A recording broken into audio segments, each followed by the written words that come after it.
Love him or hate him, no one can deny that President Trump is determined to fulfill every promise. Promise made, promise kept. Trump vowed to go to war on woke, and he is already winning. He never gets tired of winning.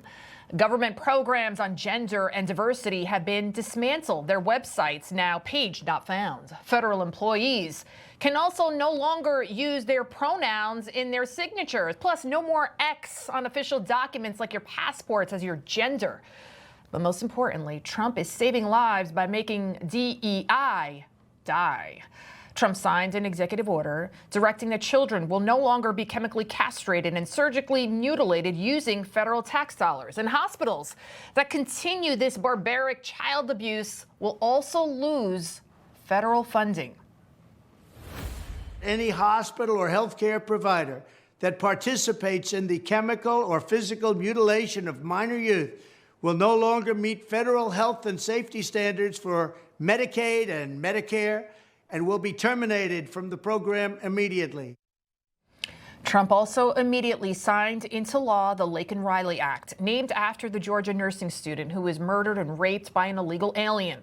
The Laken Riley law will now allow cops to detain illegals who commit crimes.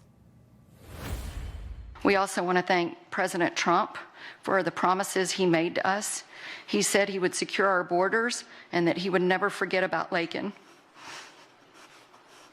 And he hasn't. He's a man of his word. We trust that he will fight for the American people. The American people, so brainwashed by the woke's leftist lies that they marched in the streets to support Hamas terrorists. One of Trump's many executive orders now calls for the deportation of resident aliens, including students with visas, who broke laws as part of pro-Hamas protests following the October 7th massacre in Israel. Israeli hostages continue to be reunited with their loved ones. It's amazing, right?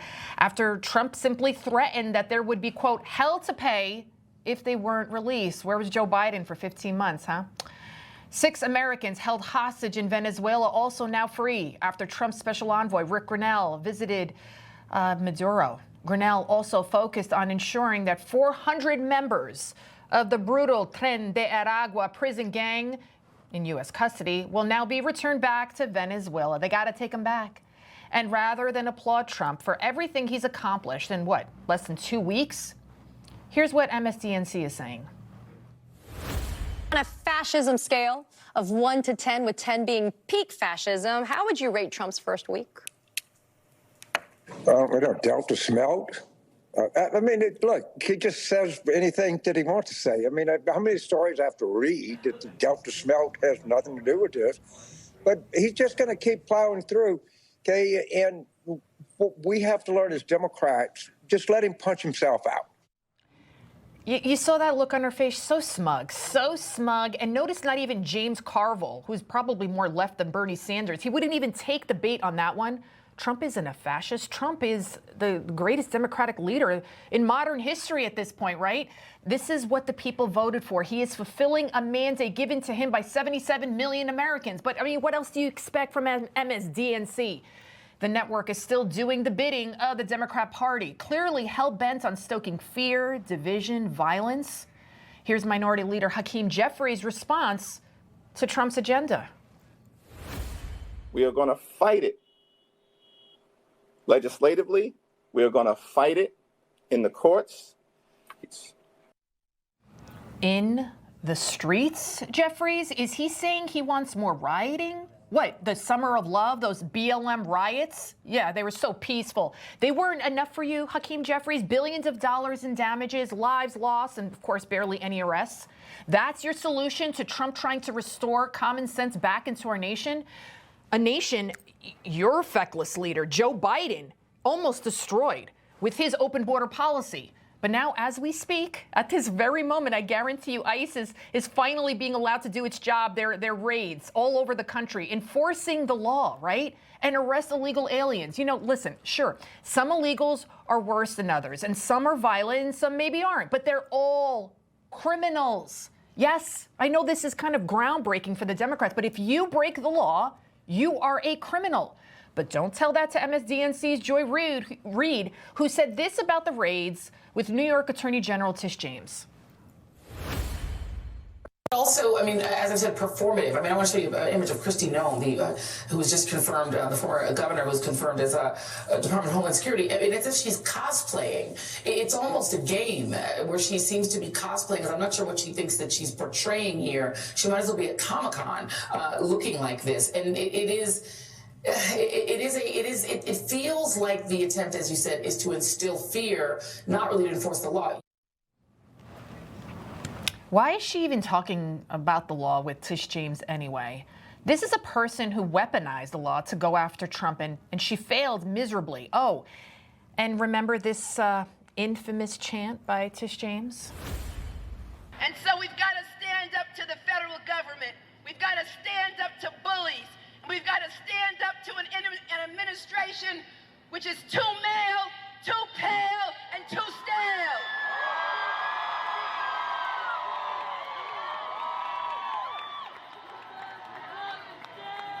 Too male, too pale, and too stale.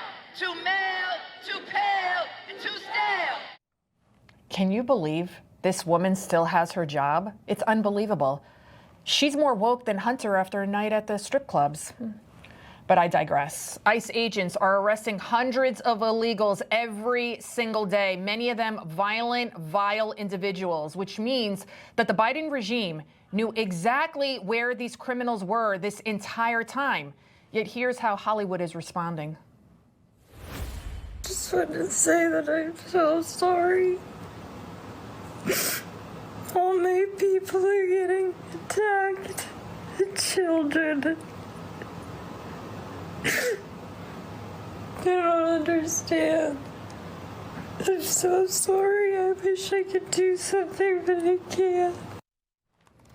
You know, I wonder if Selena Gomez cried this hard when Diddy got arrested. Probably. She's crying over criminals.